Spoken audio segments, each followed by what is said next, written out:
Hello everyone, ಇನ್ನೊಂದು 2 ಡೇಸಲ್ಲಿ ನಾವು ಇಂಟರ್ನ್ಯಾಷನಲ್ ಟ್ರಿಪ್ ಹೋಗ್ತಾ ಇದ್ದೀವಿ. ಎಲ್ಲಿಗೆ ಏನು ಅಂತ ಮುಂದೆ ನಾನು ನಿಮ್ಗೆ ತಿಳಿಸ್ತೀನಿ. ಸೊ ಲಗೇಜ್ ಎಲ್ಲ ಪ್ಯಾಕ್ ಮಾಡ್ಕೊಬೇಕು. ಇನ್ನು ಏನು ರೆಡಿ ಆಗಿಲ್ಲ. ಹೇಳ್ಬೇಕಂದ್ರೆ ಲ್ಯಾಶಸ್ ಒಂದು ಮಾಡಿಸ್ಕೊಂಡಿದೀವಿ. ಇನ್ನೇನು ಬ್ಯಾಲೆನ್ಸ್ ಇದೆ ಗಾನು? ನೇಲ್ಸ್ ಒಂದು ಬ್ಯಾಲೆನ್ಸ್ ಇದೆ. ಸೊ ನಾವ್ ರೆಗ್ಯುಲರ್ ಆಗಿ ಬುಕ್ ಮಾಡ್ಕೋತೀವಿ, ಮನೆಗೆ ಬಂದು ಮಾಡ್ಕೊಡ್ತಾರೆ. ಎಷ್ಟು ಆರಾಮ್ ಅಲ್ವಾ, ಆಚೆ ಹೋಗೋ ಅವಶ್ಯಕತೆನೇ ಇಲ್ಲ. ಸೊ ಅವ್ರು ಬಂದ್ಮೇಲೆ ವ್ಲಾಗ್ ನ ಕಂಟಿನ್ಯೂ ಮಾಡ್ತೀವಿ.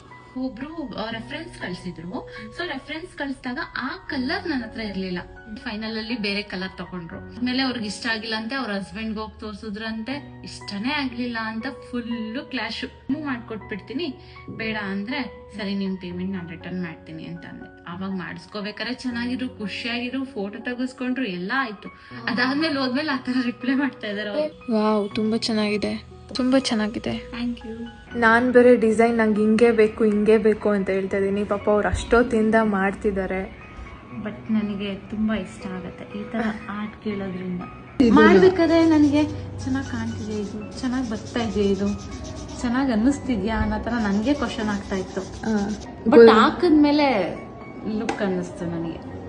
ಈಗ ಫೈನಲ್ ಆಗಿ ಏನು ಡಿಸೈಡ್ ಮಾಡಿದ್ರೆ ಪರ್ಫೆಕ್ಟ್ ಆಗಿತ್ತು. Thank you so much. ಪ್ರತಿ ಸಲ ನಾನು ಕೇಳ್ದಂಗೆ ಮಾಡ್ಕೊಡ್ತೀರಾ. ಸೊ ನೋಡ್ತಿದ್ದೀರಲ್ಲ ಏನು ಪರ್ಫೆಕ್ಟ್ ಆಗಿ ಬಂದಿದೆ. ನನ್ನ ನೇಲ್ಸ್ ಆಸೆ ಪಟ್ಟಿದ್ದಂಗೆ ಬಂದಿದೆ. ನಿಮ್ಗೂ ಸಹ ನೇಲ್ಸ್ ಬೇಕಿದ್ದಲ್ಲಿ ಯು ಕ್ಯಾನ್ ಕಾಂಟ್ಯಾಕ್ಟ್ ಹರ್. ಅವ್ರ ಇನ್ಸ್ಟಾಗ್ರಾಮ್ ಐಡಿ ಹಾಕಿದ್ದೀನಿ. ದೂರದಿಂದ ಬಂದು ಕಾಲ್ ಮಾಡಿದ ತಕ್ಷಣ ನಮ್ಗೆ ಬಂದು ಮಾಡ್ಕೊಟ್ಟಿದ್ದೀರಾ ಆಸ್ ಯೂಶುವಲ್. ತುಂಬಾ thanks. Thank you so much ma'am.